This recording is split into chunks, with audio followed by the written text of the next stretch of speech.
శుభకార్యాలకు పూజార్ల కోసం వెతుకుతున్నారా? పూజారీస్.com లో అతి తక్కువ ధరలకే పూజార్లను ముందే బుక్ చేసుకోండి. వెంటనే కాల్ చేయండి.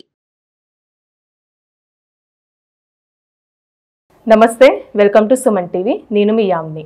ఈ 2024 సంవత్సరంలో అసలు ఈ 12 రాశుల వారికి ఏ విధంగా ఉంటుంది, ఈ విషయాలు మనకి తెలియజేయడానికి ప్రస్తుతం మనతో ఉన్నారు తొలి తెలుగు జ్యోతిష్య పండితురాలు, పంచాంగంకర్త డాక్టర్ ఈడుగంటి పద్మజారాణి గారు ఉన్నారు. వారితో మాట్లాడదాం. నమస్తే అండి. నమస్తే. మనకి 2024 సంవత్సరంలో అసలు ధనుసు రాశి వరకు అండి ఏ విధంగా ఉంటుంది, అలానే వీళ్ళు ఎలాంటి పరిహారాలు చేసుకుంటే మంచిదండి? ఎక్కువ వీళ్ళకి ధనుసు రాశి వాళ్ళకి ముఖ్యంగా జనవరి 2024 నుంచి మే దాకా గురుడు మేషరాశిలో సంచరిస్తూ ఉంటాడు కాబట్టి ఈ సమయంలో వీళ్ళకి అనుకూలత అనేది ఎక్కువగానే ఉంటుందని మనం చెప్పొచ్చు. అది కూడా ఏ ఏ అంశాల్లో అనుకూలత ఉంటుంది అన్న విషయాన్ని తీసుకున్నట్లయితే ముఖ్యంగా వీళ్ళకి సంతానం అభివృద్ధిలోకి రావడం, తర్వాత మంచి నిర్ణయాలు తీసుకోవడం, నిర్ణయ సామర్థ్యం బాగుండడం, తర్వాత ఆధ్యాత్మిక అంశాల మీద దృష్టి పెట్టుకోవడం, ఉపాసనా బలం పెరగడం, జ్ఞాపక శక్తి బాగుండడం, విద్యార్థులకి అనుకూలమైన సమయంగాను, తర్వాత ఉన్నత విద్య కోసం ప్రయత్నం చేసే వాళ్ళకు కూడా చాలా వరకు అనుకూలమైన సమయంగా చెప్పడం అనేది ఒకటి జరుగుతుంది. అంతేకాకుండా ఈ సమయంలో వీళ్ళకి ఆర్థికంగానూ బాగుంటుంది, తర్వాత వృత్తిపరంగాను అభివృద్ధికరంగానే ఉండే సమయంగా ఈ మొదటి హాఫ్లో మనం చెప్తాం. అయితే అదే సమయంలో వీళ్ళకి ఏంటంటే చాలా పెద్దలు, లేకపోతే తండ్రి సమానులు, గురువులు, లేకపోతే ఒక మంచి ప్రముఖ వ్యక్తులు, వీరి వల్ల వీళ్ళకి లాభదాయకంగా ఉండడం అనేది కూడా జరుగుతుంది. అలాగే జపబలం సాగడం, పుణ్యబలం పెరగడం, ఇలాంటి వాటికి కూడా ఆస్కారాలు అనేవి అధికంగా ఉంటాయి వీళ్ళకి. అయితే ఇదే సమయంలో వీళ్ళకి ఏంటంటే లాభాల విషయం మాత్రం కొంచెం ఎక్కువే కష్టపడాలి. రావలసిన లాభాలు మొత్తానికి చివరికి వస్తాయి, నష్టం లేకుండా బయటకు వస్తారు, కానీ కష్టమైతే కొంచెం ఎక్కువ పడవలసిన సమయంగానే చెప్తారు. అలాగే దాంతోపాటుగా వ్యక్తిగత గౌరవం అనేది ఒకటి ఉంటుంది కదా, అది అంటే సంఘంలో పేరు ప్రఖ్యాతలు, వ్యక్తిగత గౌరవం, ఇలాంటి విషయాల్లో కూడా వీళ్ళకి అనుకూలత అనేది ఉంటుందని కూడా చెప్పచ్చు. అయితే ఇదే సమయంలో వీళ్ళకి ఇటుపక్కన గురుబలం బాగానే ఉంది, శని బలం కూడా బాగానే ఉండడం జరిగింది. అయితే సెకండ్ హాఫ్కి వచ్చేటప్పటికి గురుడు వీళ్ళకి ఎప్పుడైతే వృషభ రాశిలోకి వెళ్తాడో ఈ మే నుంచి డిసెంబర్ మధ్య సమయాన్ని కనుక తీసుకున్నట్లయితే వీళ్ళకి అనుకోని వ్యక్తులతో వీళ్ళని ఇబ్బంది పెట్టడానికి వ్యక్తులు ప్రయత్నం చేయడం, ఆ ప్రయత్నం వల్ల వీళ్ళకి ఎక్కువ శ్రమకి లోనవ్వడం, వీళ్ళకి దానివల్ల కొత్త రకమైన ఇబ్బందులు, ప్రశాంతత లోపించడం, ఇలాంటి వాటికి అంటే శత్రువులు వీళ్ళని ఇబ్బంది పెట్టే ప్రయత్నాలు చేయడం లాంటి దానికి అవకాశాలు అయితే ఉన్నప్పటికీ కూడా దాని యొక్క ప్రభావం వల్ల వృత్తిపరంగా కొంత అననుకూలతలు లాంటివి, వృత్తిలో కొంత అసంతృప్తి, అధిక శ్రమ, బాధ్యతలు, ఇలాంటివన్నీ కూడా వాళ్ళకి ఎక్కువగా పెరగడానికి అవకాశాలు ఉన్నాయి. అలాగే ఖర్చులు అనేవి కూడా మంచిగా పెడతారు, చాలా ఎక్కువగానే ఉంటాయి. శక్తికి మించిన ఖర్చులు లాంటివి ఉన్నా కూడా అవి ఉపయోగకరంగానే ఉంటాయి. దీర్ఘకాలిక పెట్టుబడులు పెట్టడానికి ప్రయత్నాలు చేస్తూ ఉంటారు. అలాగే పెట్టిన ఖర్చుకి మంచి ప్రతిఫలం, సత్ఫలితాలే సిద్ధించేట్టుగా ఉండడం అనేది జరుగుతుంది. అలాగే ఏదైనా నిర్మాణాత్మకమైన విషయాల మీద ధనం ఖర్చు చేయడానికి వీళ్ళు ప్రయత్నం చేస్తారు. అయితే దీంట్లో ఏంటంటే సమస్యలు ఏదన్నా వచ్చినా దాన్ని కూర్చొని సాల్వ్ చేసుకున్నట్టుగా వ్యక్తులతో చర్చించి ముందుకు వెళ్తే వీళ్ళకి బాగుంటుంది. కానీ వీళ్ళ మాటలలో స్వార్థాన్ని గ్రహించి ఇతరులు సహకరించడానికి అనుకూలత తక్కువగా ఉంటుంది. అంటే వీళ్ళ స్వార్థపరుల్లో కాకపోయినా వీళ్ళ మాటల్లో స్వార్థంలో ఉన్నట్టుగా ఇతరులు భావించడానికి కూడా అవకాశాలు అనేవన్నీ ఉంటాయి. కాబట్టి వీళ్ళు ఇంతవరకు మాట్లాడేటప్పుడు జాగ్రత్త పడుతూ అపార్థాలకి లోను కాకుండా జాగ్రత్తగా ముందుకెళ్ళవలసిన అవసరం అయితే ఉంది. అలాగే శని భగవానుడి వల్ల కూడా వీళ్ళకి సహకారం, సేవక సహకారం కానీ, వ్యక్తుల సహకారం కానీ, తర్వాత ఇలాంటి వాటికి అవకాశం బాగుంటుంది.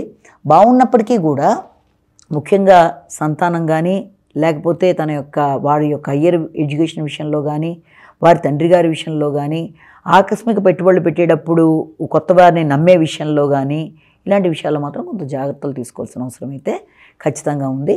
ఇక రాహుకేతువుల విషయం తీసుకున్నట్లయితే దీనివల్ల వృత్తిపరమైన వైరాగ్యాలు అనేవి వీళ్ళకి అధికంగా ఉంటాయి. అంటే ఉన్న వృత్తిని వదిలేద్దామా, లేకపోతే కొత్త దాంట్లోకి వెడదామా, లేకపోతే కొన్నాళ్ళు మనం సెలవు పెట్టి సాగిపోదామా, లేకపోతే అసలు ఎందుకు వచ్చిందిలే అని తెలియని ఒకలాంటి వైరాగ్యం అనేది వృత్తిపరంగా కూడా ఏర్పడే అవకాశాలు ఉంటాయి. ఆ పరిస్థితుల రీత్యా, ఎందుకంటే వృత్తిపరంగా వీళ్ళు ఆశించిన స్థాయిలో ఉండే పరిస్థితులు లేవు కాబట్టి కొన్ని అననుకూలతలు ఎదురవుతున్నాయి కాబట్టి ఆ రకమైన భావనలకు కూడా అవకాశం అనేది ఉంది. అలాగే ఏదైనా గృహ నిర్మాణాలకు కానీ లేకపోతే ఏదైనా అలాంటివి చేద్దాం అనుకున్నప్పుడు కూడా కొంత వాటికి సంబంధించిన విషయాల్లో ఏదైనా చిన్నపాటి ఆటంకాల వల్ల కూడా వీళ్ళకి తొందరగా డెసిషన్ మేకింగ్లో ఇబ్బందులు లాంటివి ఏర్పడతాయి. అలానే ఈ రాశి వారికి వ్యాపారస్తులు కానీ విద్యార్థులు కండి సినిమా రంగానికి సంబంధించి స్త్రీలకి వ్యవసాయం చేసుకున్న వాళ్ళకి ఈ సంవత్సరం మొత్తం అసలు ఏ విధంగా ఉంటుంది వీళ్ళకి? విద్యార్థులకైనా వ్యవసాయదారులకైనా పొలిటికల్ లీడర్స్కైనా వీళ్ళ ముగ్గురికి కూడా మనం తీసుకున్నట్లయితే ప్రథమార్థం బాగుంటుంది ద్వితీయార్థంతో కంపేర్ చేసినట్లయితే, మొదటిది. అలాగే ఇక స్త్రీలు కానీ తర్వాత మనకి వీళ్ళతో పాటుగా మీడియా అంటే ఇప్పుడు సినిమా కానీ టీవీ రంగంలో వాళ్ళకి కానీ తర్వాత వ్యాపారస్తులకు కానీ వీళ్ళ విషయం వచ్చేప్పటికి వీళ్ళకి ద్వితీయ భావం అంటే ప్రథమార్థం కంటే ద్వితీయార్థం వీళ్ళకి అనుకూలత ఉన్నట్టుగా ఉంది. అంటే ఈ రాశి వారికి ఈ సమయంలో మనం ఇలా జాగ్రత్తలు తీసుకోవాలి అలాంటివి ఏమైనా ఉన్నాయండి? ఉంటాయి. ముఖ్యంగా తోబుట్టులతో కానీ స్నేహితులతో కానీ అభిప్రాయ భేదాలు రాకుండా ఉండే అవకాశం చూసుకోవాలి. ముఖ్యంగా మార్చి ఏప్రిల్ ఆ సమయంలో. అలాగే ఏప్రిల్ నుంచి జూన్ మధ్యకాలంలో అయితే వీళ్ళకి ఈ డ్రైవింగ్ విషయాల్లో కానీ గృహ నిర్మాణాల విషయంలో కానీ వీళ్ళంతవరకు నష్టపోకుండా అంటే గృహాలను ఏదైనా మనం నిర్మించేటప్పుడు కానీ లేకపోతే ఏదైనా పెట్టుబడులు పెట్టేప్పుడు కానీ వాహనాలు కొనుగోలప్పుడు కానీ వీటి విషయంలో ఆ సమయంలో జాగ్రత్తగా ఉండవలసిన అవసరం అయితే ఉంది. అంటే ఈ రాశి వారికి ఎలాంటి పరిహారం చేస్తే మంచిదండి? వీళ్ళకి నరసింహస్వామి స్తోత్రాలు అని ఉంటుంది, అలాగే సుబ్రహ్మణ్యేశ్వర స్వామి స్తోత్రాలు ఉంటాయి. దాంట్లో సుబ్రహ్మణ్య రుణహర భవ సుబ్రహ్మణ్య అనే శ్లోకం కూడా ఉంటుంది.